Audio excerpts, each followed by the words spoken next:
नमस्कार देखने वालों, I am Ayush Patil, your host for today's video.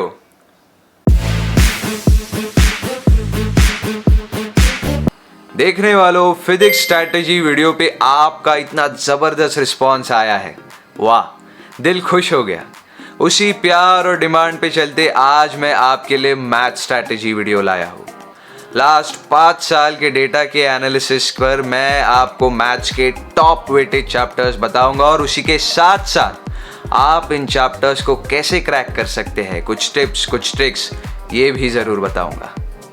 लेकिन ये सब सिर्फ सुनकर या समझकर कोई फायदा नहीं अगर आप ये स्ट्रैटेजी रियल एग्जाम प्रेशर में नहीं लगा सकते। इसलिए मैंने मैथन गो के साथ कोलैबोरेट करके आपके लिए एक ऐसी मॉक टेस्ट सीरीज बनाई है जहां पे आपको लेटेस्ट पैटर्न और लेटेस्ट डिफिकल्टी वाले क्वेश्चंस मिलेंगे। ये मॉक टेस्ट सीरीज मैंने खुद डिजाइन की है और क्वेश्चंस को खुद हैंड पिक किया है। इस सीरीज में आपको मिलेंगे 64 PYQ पेपर्स, उसके साथ साथ 10 लेटेस्ट पैटर्न मॉक टेस्ट और सबसे खास, यूनिक और इंटरेस्टिंग बात, आपको हर टेस्ट के बाद 15 पेज का डिटेल्ड एनालिसिस मिलेगा। जैसे कि मैं हर वीडियो में कहता हूं, अगर आप मॉक टेस्ट के बाद अपने आंसर शीट का एनालिसिस नहीं करते तो मॉक टेस्ट देने का कोई फायदा नहीं। इसलिए इस सीरीज में मैंने जानबूझ के 15 पेज का डिटेल्ड एनालिसिस इंक्लूड किया है, जहां पे आपको पता चलेंगे आपके स्ट्रेंथ, आपके वीकनेस और आप कैसे इंप्रूव कर सकते हो। ये सारी चीजें आपको पता चलेगी और इतना सारा आपको मिलेगा सिर्फ और सिर्फ 1500 रुपए में। मैंने मॉक टेस्ट सीरीज की लिंक डिस्क्रिप्शन में दी है, आप मेरा कूपन कोड भी यूज कर सकते हो, आपको 50% डिस्काउंट भी मिलेगा। अब बात करते हैं मैथ स्ट्रैटेजी की कि कौन से सबसे हाई वेटेज टॉपिक्स है और आप उन्हें कैसे क्रैक कर सकते हो। सबसे पहला टॉपिक वेक्टर्स। देखने वालों, वेक्टर्स CET सेल का फेवरेट टॉपिक है। 5 साल के डेटा की बात करूं तो इस पे हर शिफ्ट मिला के 370 क्वेश्चंस पूछे गए। मतलब ऑन एन एवरेज अगर आप निकालते हो तो हर शिफ्ट, हर पेपर में आप एटलीस्ट 6 क्वेश्चन तो एक्सपेक्ट कर सकते हो। इंपॉर्टेंट टॉपिक्स के बारे में बात करूं तो cross product, dot product, scalar, triple product और लाइन और प्लेन के इक्वेशन अच्छे से कर लो। इजी टॉपिक है, एक फॉर्मूला शीट बनाओ, रोज उसे पढ़ो। Cross product, dot product, triple product, इनके कुछ शॉर्ट ट्रिक्स होते हैं वो याद रखो। और सबसे ज़रूरी बात ये चैप्टर के लिए, ये चैप्टर में क्वेश्चंस रिपीट होते हैं, मतलब सेम टाइप के क्वेश्चंस पूछे जाते हैं, सिर्फ वैल्यू बदलते हैं, इसलिए PYQ क्वेश्चंस ज़रूर देखना। अगला, ट्रिग्नोमेट्रिक फंक्शंस। लास्ट 5 साल की बात करूं तो इस पे टोटल 257 क्वेश्चंस पूछे गए। मतलब ऑन एन एवरेज अगर हर शिफ्ट का आप निकालते हो तो इस पे एटलीस्ट 4 क्वेश्चन हर पेपर में एक्सपेक्ट कर सकते हो। देखो, ये चैप्टर में ना CET आपके साथ खेलता है। स्ट्रेट फॉरवर्ड कंसेप्ट इजी है बट क्वेश्चन ट्विस्टेड आते हैं, इसलिए एक बार आपको लॉजिक समझ गया ना, स्ट्राइक होना चालू हो गया ना, तो फिर ये हाथ के मार्क्स है। इंपॉर्टेंट टॉपिक्स कौन से हैं? कंपाउंड एंगल्स कर लो, ट्रांसफॉर्मेशन फार्मूला कर लो और इनवर्स ट्रिग्नोमेट्री अच्छे से कर लो। अगेन एक फार्मूला शीट बनाओ ये चैप्टर के लिए, उसे रोज रिवाइज करो। जो क्वेश्चंस, जो पैटर्न्स बार बार रिपीट हो रहे उन्हें मार्क करो, उन्हें अच्छे से रोज रिवाइज करो। और जैसे कि मैंने कहा, ये चैप्टर में क्वेश्चंस ट्विस्टेड आते हैं, इसलिए प्रैक्टिस बहुत ज़रूरी है ये चैप्टर्स के लिए। अगला टॉपिक, इनडेफिनेट इंटीग्रेशन। मुझे मेरे प्रिपरेशन की याद आ गई। माना कि ये टॉपिक बहुत लोगों को टफ जाता है, लेकिन ट्रस्ट मी, अगर आपके इस टॉपिक के बेसिक्स क्लियर है ना तो आपको अच्छे से अच्छा क्वेश्चन भी क्रैक हो जाएगा। अगर 5 साल की डेटा की बात करूँ तो इस पे आप एटलीस्ट 3 to 4 क्वेश्चंस तो एक्सपेक्ट कर सकते हो, इसलिए ये टॉपिक भी इम्पॉर्टेंट है। इसके इम्पॉर्टेंट सब टॉपिक्स है सब्स्टिट्यूशन, पार्शियल फ्रैक्शन टाइप अच्छे से कर लो और स्पेशल इंटीग्रल्स अच्छे से करो, याद रखो। इसके लिए मैं अगेन कहूँगा कि एक फॉर्मूला शीट बनाओ और ये चैप्टर के लिए ना प्रैक्टिस बहुत इंपॉर्टेंट है, क्योंकि जितने ज़्यादा क्वेश्चंस आप सॉल्व करोगे उतना अच्छा इंट्यूशन आपको डेवलप होगा। और एक बात, एनालिसिस भी ये चैप्टर के लिए बहुत इंपॉर्टेंट है। जितने हो सके उतने मॉक टेस्ट दो और एनालिसिस करो कि कौन से टाइप के इंटीग्रल्स आपको जम रहे हैं और कौन से टाइप के इंटीग्रल्स आपको स्ट्राइक नहीं हो रहे। अगर आपको खुद से एनालिसिस नहीं करना है, उसमें टाइम वेस्ट नहीं करना है, एक रेडीमेड एनालिसिस चाहिए और आप बस उससे स्टडी करना है, तो उसका भी सोल्यूशन मैंने आपको दिया है। मॉक टेस्ट सीरीज की लिंक डिस्क्रिप्शन में है, अगर आपको इस सुविधा का इस्तेमाल करना है तो बिल्कुल यूज़ करें। Next, line and plane. 5 साल की डेटा की बात करूं तो इस पे टोटल 207 क्वेश्चंस पूछे गए।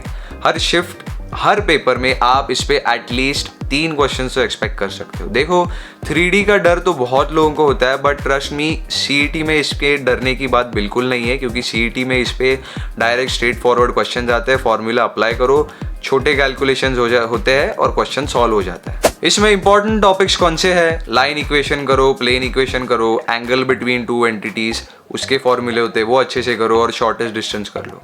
देखो इसमें ज़्यादा बताने की ज़रूरत नहीं है, क्योंकि फॉर्मूला बेस्ड है। जितने ज़्यादा फॉर्मूलाज याद हो सके उतने करो। मेरी एडवाइस लो, लिख के प्रैक्टिस करो, अच्छे से याद रहेगा। Next, differentiation. लास्ट 5 साल की बात करूं तो इस पे टोटल 205 क्वेश्चंस पूछे गए। मतलब अगेन अब हर शिफ्ट में इस पे एटलीस्ट 3 क्वेश्चंस तो एक्सपेक्ट कर सकते हो। इसमें इंपॉर्टेंट सब टॉपिक्स कौन से हैं? Product rule, quotient rule, chain rule अच्छे से कर लो, और लॉगरिथमिक डिफरेंशिएशन करना। इसमें अगेन सेम मैं कहूँगा इंटीग्रेशन जैसा, जितने ज़्यादा टाइप्स याद हो सके उतने करो। इंटीग्रेशन और डिफरेंशिएशन में मेन इंपॉर्टेंट चीज़ होती है वो होती है आपकी स्पीड, क्योंकि बहुत बार इस पे क्वेश्चंस थोड़े लेंदी होते हैं, इसलिए स्पीड अच्छी रखना बहुत इंपॉर्टेंट है। Next, application of derivatives. इसमें भी आप हर शिफ्ट में एटलीस्ट 2 से 3 क्वेश्चन तो एक्सपेक्ट कर सकते हो। इंपॉर्टेंट टॉपिक्स कौन से हैं? Maxima, minima, increasing, decreasing, rate of change, tangent, normal अच्छे से कर लो। बहुत लोग इंक्रीजिंग, डिक्रीजिंग, मैक्सिमम, मिनिमा इसमें कंफ्यूज हो जाता है, इसलिए बहुत इंपॉर्टेंट है कि आप इस टॉपिक में कंसेप्चुअल क्लैरिटी अच्छी रखो। बिल्कुल कुछ लर्न मत करना, रटना मत, बिल्कुल कुछ सब समझ के लो, आपसे फिर कोई भी क्वेश्चन आसानी से हो जाएगा। Next, definite integration.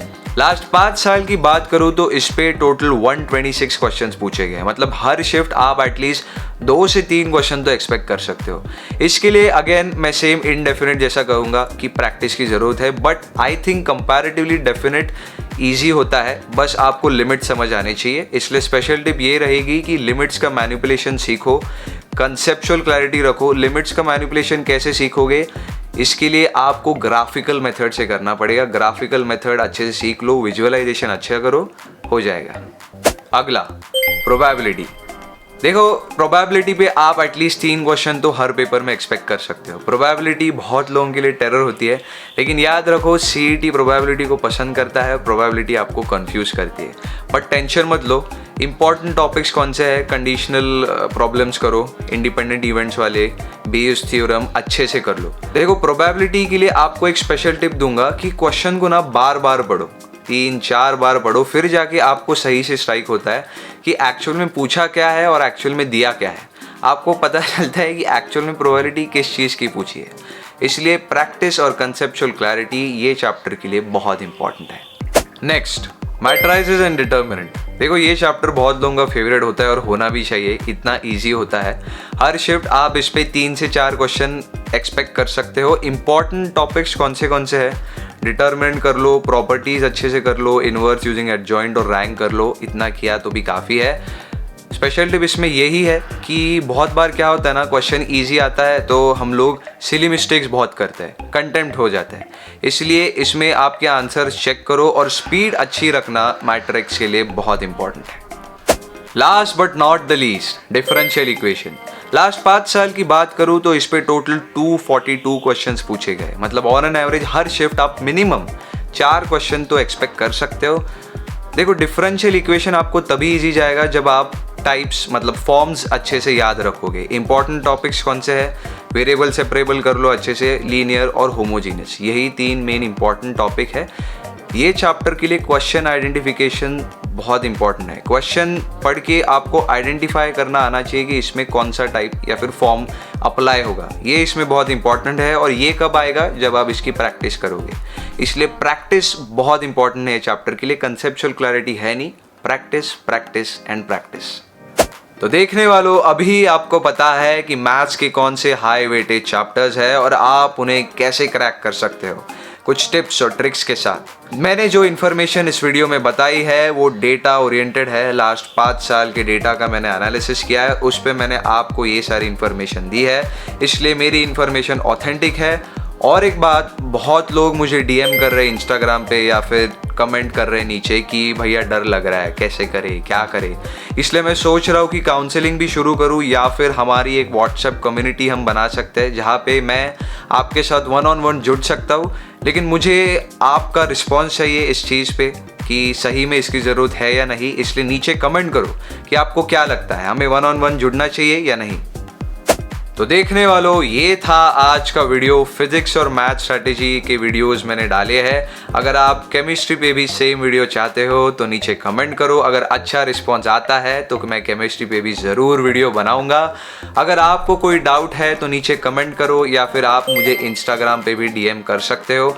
मैं हर डाउट को रिप्लाई करता हूँ। अगर ये वीडियो आपको यूज़फुल लगा हो, अगर आपको लगा हो कि सही में आपकी हेल्प हुई है तो प्लीज़ सब्सक्राइब और लाइक करना मत भूलना। सब्सक्राइब करके बेल नोटिफिकेशन ज़रूर ऑन करना, क्योंकि CET आने तक मैं अभी रैपिडली वीडियोस डालने वाला हूँ अलग अलग चीज़ों पे। मेरा एक्सपीरियंस, मैंने जब CET के लिए प्रिपेयर किया तो मुझे क्या प्रॉब्लम्स आए थे, मैंने उस पर कैसे सोल्यूशन ढूंढे, सब मैं डालने वाला हूँ। इसलिए नोटिफिकेशन ज़रूर ऑन करना and stay tuned. Practice hard, play harder, stay motivated. मिलते हैं अगले वीडियो में, तब तक के लिए अलविदा।